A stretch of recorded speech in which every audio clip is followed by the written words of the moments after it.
My name is Joe Newton. I'm a retired law clerk for retired Supreme Court Justice George T. Smith. I work as a volunteer math tutor in middle school in Gwinnett County. I teach primarily immigrant children and low-income children. I want to make it perfectly clear that I have nothing against immigrants. In fact, I'm doing everything I can to educate their children. What I want to talk to you about today is some misconceptions in the Refugee Resettlement Program. On this individual sheet, you'll see here that the post-employment follow-up for refugees in Georgia yielded 44% of the clients remained employed at the end of 30 days of 30-day follow-up, and 18% remained employed at the end of 1 year. Now, the reason 44% of them remain employed for 90 days is that the contractors that we hire with the federal pass-through funds don't get paid unless these people work 90 days. So they work real hard to keep these people employed for 90 days, and then after that they drop them and go back to the airport and get another group. You see, there's no money past that time, really, that the contractor can generate. Now, most of these contractors are charities and nonprofits, and I submit to you that there's no such thing as a nonprofit.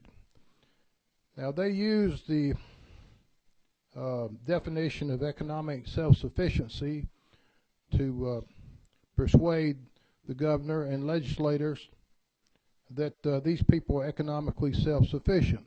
And the definition they use from CFR 400.2 allows them to include virtually every welfare program they qualify for in determining economic self-sufficiency. So you can be almost have 100% welfare package and still considered to be economically self-sufficient. They're advertising to you that 80% of their people are economically self-sufficient. I submit to you that that's misleading and that does not reflect the common ordinary understanding of what economic self-sufficiency is. These refugees are anything but economically self-sufficient.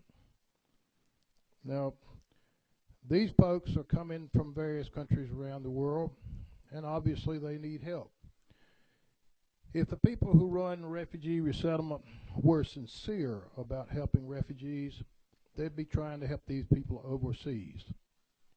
We're taking around $9 million in federal pass-through funds that basically are, as far as the refugees concerned, for the most part exhausted in 90 to 120 days. After that, the Georgia welfare agencies pick up the tab, and these folks become lifetime welfare beneficiaries. And you end up paying for this for the rest of their natural lives. And in a number of cases, this is generational, so you end up picking up the tab on their children too. I suggest to you that we have enough people in Georgia to help already.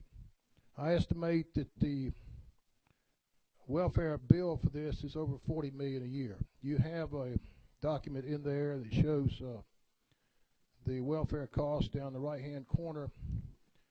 On that particular year, the total welfare cost, as far as it could be calculated by the Department of Human Services, was excess of $17 million a year. That figure has grown exponentially since then. That figure does not count secondary migration. It does not count the asylum program, which is estimated to be 3 or 4 times as large as this. You may not be familiar with the asylum program, but that's how President Obama intends to bring in 2 million Syrians into the country. I think you have another page here that's a snapshot of the school money. That is by no means inclusive.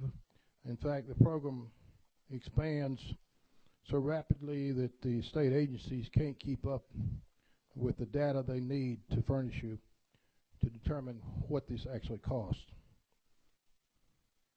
The sheet that shows the total refugees per county is this sheet, and that figure down in the bottom right-hand corner is in excess of $17 million. And that was in, I believe, 2010. Now, since then, bear in mind this program is as signed into law by President Carter in 1980, has brought in at least 66,000 refugees. And if you listen to the refugee resettlement advocates, that figure is probably close to 70,000 here in Georgia. I'm not claiming any more than 66,000, but I think they do. These sheets here shows the 2011 calculations per state.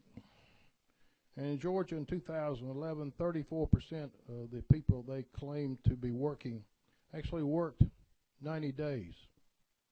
They did a little better in 2012. It increased up to 41%, and now it's 44%.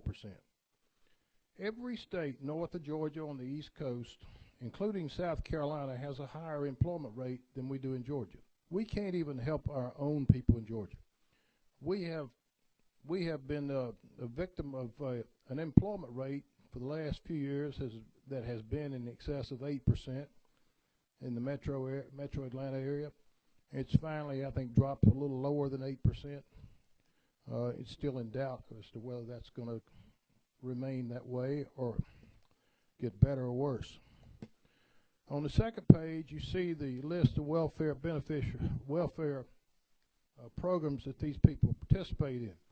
I marked in bold print with the stars at the top, Georgia Peach Care. Governor Deal is, to put it mildly, terribly interested in the effect this program is having on peach care. This is costing us an astronomical amount of money. I suggest to you that you had a whole list of people here and agencies here today that you need to help. These are your people. Now, we have been an incredibly generous state. We have funded this program for 33 years. This is our 34th year in the program. I think it's time to cut this off. As the public, this program has survived because it has remained, for the most part, anonymous. I have taken it upon myself to remove that cloak of anonymity, and through my organization, Refugee Resettlement Relief, I'm telling people in Georgia what's going on, and the reaction is visceral. And I suggest to you, you will be hearing from your constituents if you hadn't heard from them already. They are really not happy with this at all. It's time we help people in Georgia. Now, I haven't even gotten to the issue of schools. The refugee resettlement people claim that they're getting $12.4 million in assistance to the DeKalb County schools. I've talked to the school lobbyists around here. They're not familiar with any $12 million. I really don't know how they came up with that figure. But I do know this. I talked to the Gwinnett people, and we're not getting anything in the way of federal funding to educate refugees. Now, the target assistance grants require that the refugees live in DeKalb County, I believe, for about a year.